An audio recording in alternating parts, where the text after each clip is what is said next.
What's up, Internet? EDC Gear Guy here. Yes, we're talking about the new Colt Python today. Now, the Colt Python is a double single-action revolver. As you can see, it's chambered in 357/38 special. Its predecessor was a gun that was Colt's first 357 revolver that was simply called the Colt Model 357. Yeah, real super original name, huh? So go see my review on that. Very rare gun in my playlist. You'll find it. They wanted to upgrade the rough around the edges Model 357. So in the last half of the 50s, they refined it, and the Python was born. The Python was designed as a premium target revolver, and it was intended to be, kind of the finest production revolver ever made. And at the time, it was. I would say, it's arguably the case. The prototype was developed by the Owls, I call them. They being Colt Master Gunsmith Al DeJohn and the factory superintendent at the time, Al Gunther. And the name Python was chosen to follow what is now Colt's tradition of naming revolvers after snakes. But at the time, only one gun was named after a snake, and that was the Cobra. So the Python was the second Colt revolver to follow that snake tradition. It was initially released with a 6-inch barrel, followed by a 4-inch, followed by a 2.5-inch barrel. The production began in, I guess, the last half of the 50s and continued until 2002. From 2002 to 2005, they made special editions of it that were, pretty much impossible to get then or impossible to get now. So really, mainstream production of it stopped in 2002. All production stopped in 2005. And the original Pythons were well renowned for their amazing fit and finish, especially that high polished royal blue finish that they used to do. Oh man, it is amazing. Precision sights they put on these things, really good trigger pull. Each revolver was fitted and hand polished by one of Colt's master gunsmiths, which is the reason for the real steep price tag on these things. On the original ones anyway. So the Python gained a reputation for accuracy. Some police departments took them on as the standard issue weapons for their officers. You can only imagine how envious the other cops who didn't have them on their belts were. So they stopped making, like I said, the traditional production model in 2002. Some say it's 1999, but they actually made them up to 2002. And that was a sad time when they stopped. So due to popular demand, in January 2020, Colt reintroduced the Python known to collectors nowadays as the new model Python. Well, the old model Pythons are more expensive and more sought after. The new model is arguably a better gun because it has, it's just been redesigned with stronger 410 series stainless steel. It has a thicker reinforced top strap up top with 30% thicker actually above the cylinder here. Redesigned U-shaped V-spring, prevent the trigger from stacking, which we'll get into that. It's a very interesting trigger on this new one. The 2020 version is available in 3-inch, 4 1/4 inch, which is what this one is, and 6-inch barrel lengths. And was initially offered only in this nickel stainless with wooden grips. The new blue steel version was unveiled at 2024. In 2024, I believe at SHOT Show. The new Python is built to withstand more abuse than the older model. This is designed to take 357s all day long, whereas the old Colt models, if you were to take them to the range all the time and just hammer them with 357s, the timing would generally go bad at some point. Colt claiming that this new one had a successful testing of 12,000 357 Magnum rounds and 40,000 trigger pulls without failure. So this is, like I said, arguably this is a better gun. So the fit and finish on these new models, let's talk about it. It's so nice. Just look at this masterpiece. Everything, even how the grips fit. There is no, you can't even pick at it with your fingernail. It's just smooth from grip to back strap. Everything is so tight. Look at how much movement you get. It's like nothing. It's just enough to make sure the forcing cone works good. Just a masterpiece. I don't know how else to say it. It has the barrel insert. As compared to the old models, it just had the one-piece barrel. People prefer a one-piece barrel, but to be honest, this is going to be a better barrel because the steel on the inside of here is harder than the steel on the rest of the barrel, or harder than the steel that was in the old barrels. It's going to last longer. Rifling is going to last longer. It's easier to replace if there's problems. Yada, yada, yada. So you can complain about it. It doesn't look as cool, but it's actually better. The ergos on this gun, well, I have double XL hands. They're actually XL 0.5. And for me, it is, just for the safety police here, it's empty. For me, it's amazing. I mean, my grip, I got my grip. A lot of guns, when I pull the hammer back, I have to really step my palm off it to get at it. Not the case. Not the case with this gun. Just amazing. You can buy them. You can buy grips for these. If your hands are smaller, you can buy carry grips. And this will sort of give you an idea of what it would look like with the carry grips on. Kind of ridiculous, right? But I did buy these because I did used to carry this. I haven't carried it anytime recently. And then I realized actually that I can carry it just fine with these big grips. And shooting it with these grips sucks because it's a 357. And if you know anything about 357s, they kick. They kick hard. So, Ergo's grip, phenomenal. The only thing I don't like about Colts is the cylinder release. On other guns, you can just press a button or push a button forward and it pops out. You have to change your grip sort of to get at these. And I have big, like I said, I have long fingers. I can get to it, but not really. I don't know why they keep this. I guess it's just because it's tradition at this point. I don't know, but I really have never really been a big fan of it. But it is smooth. I'll give it that. It's not like it's hard to use otherwise. So the frame size of this gun is the robust L frame from Colt. Pretty similar. In fact, really similar to, like, let's say a Smith & Wesson 686. So the use parts, let's talk about that. The cylinder release, I already talked about. The sights, it comes with target sights. This one has a actual real gold bead front sight. It does not, that's not an option that I know of that you can buy it with. That is something you have to buy separately. I did buy this used from a guy that works at a gun shop, and he had that put on. And you can tell he didn't really shoot this thing much, for sure. The sights are good. The cylinder is, I mean, it's like it's on ball bearings. Look at that. It's not necessary for a cylinder to be that smooth, but I love that they put grooves on their cylinders so that there's no drag line on your cylinder. It's built in. The trigger itself, the physical trigger itself. Look at it. I mean, that is like, everything about this gun is just so nice. Those grooves are perfect. Keep your finger from slipping side to side. Once you get it in, you're locked in. Really, really, really nice fit and finish on the use parts as well. So the trigger, like I said, it has a the trigger's different than the old models because they put the U-shaped V-spring to prevent the trigger from stacking. Now, I don't mind stacking because it allows you to stage. And once you understand where your trigger pulls in double action on your revolver, you can get real good at staging and shooting.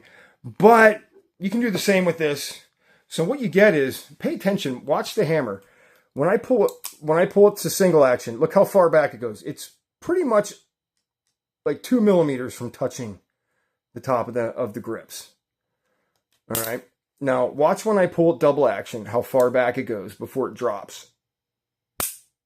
It goes like 2/3 at best of the way back.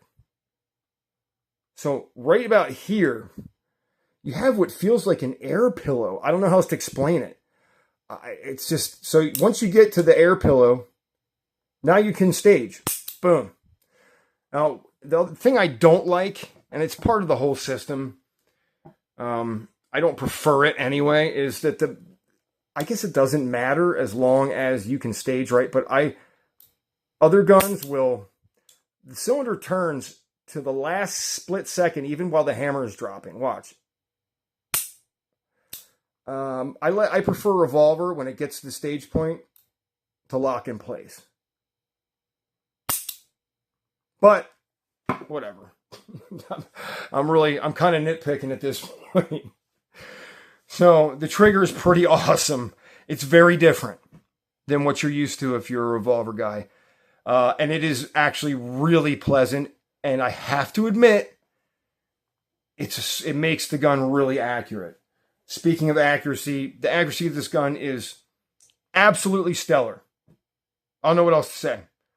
I was hitting small plates, no problems at 25 yards all day. Double action. And I'm not the best shot in the world, that's for sure. So yeah, pretty awesome. All right, how about recoil? Well, it's a 357, so the recoil, I would say, compared to a snub nose, it's not as much. The recoil's average. I don't know how else to say it. Recoil's average on this gun. It is, you just man up and deal with it. That's how it works. Now you could, you do have an exposed back strap here. So you're going to catch a lot of recoil through the frame there.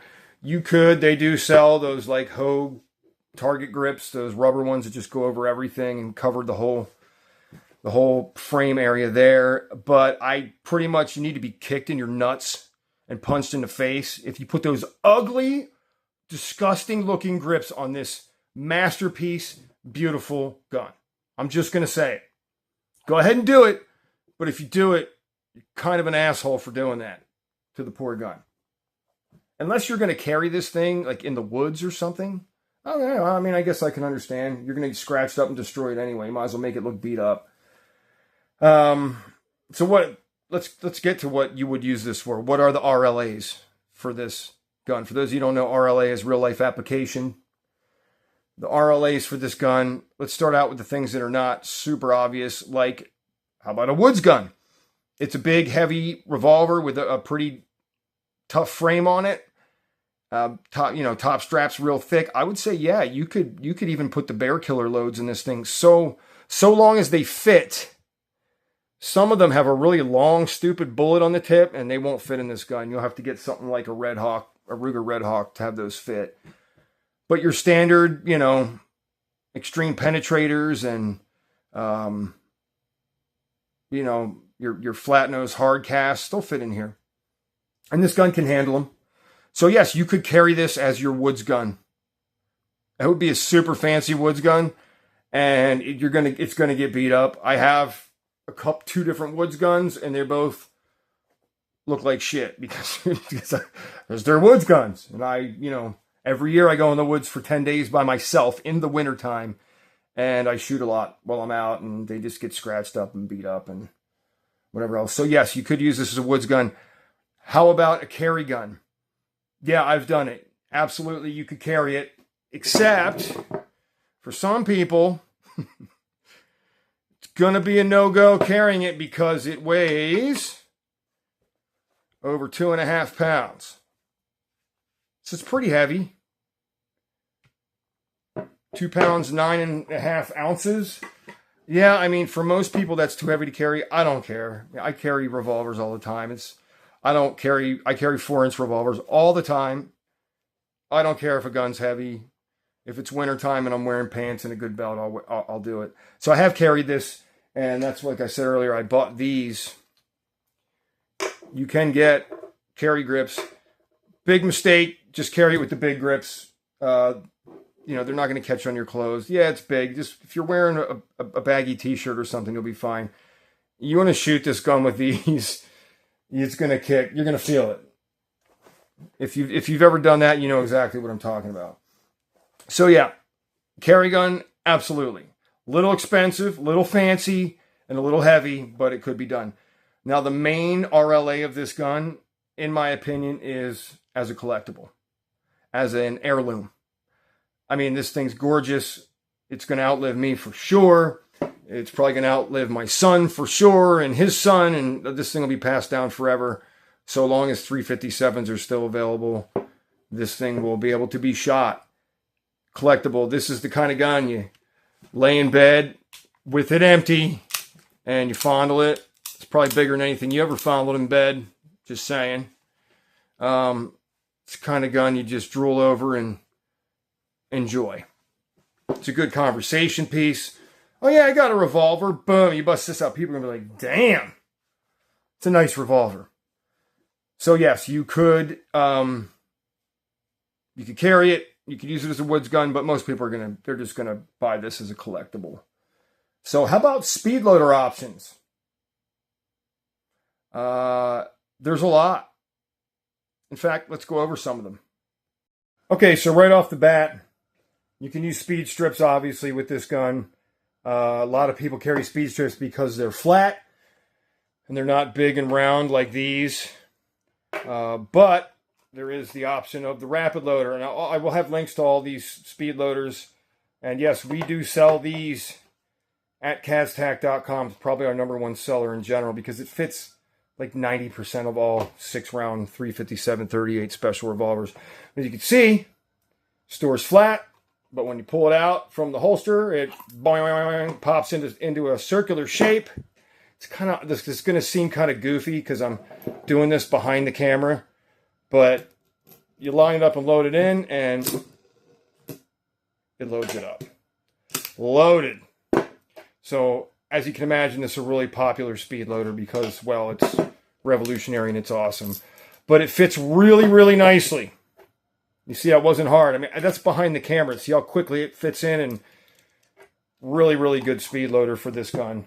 If you're going to carry this gun, this is the one. If you're going to carry any 6-shot revolver, look into these because it's going to give you the advantage of, you know, not having to use slow strips, as I call them. Of course, HKS makes a speed loader for this.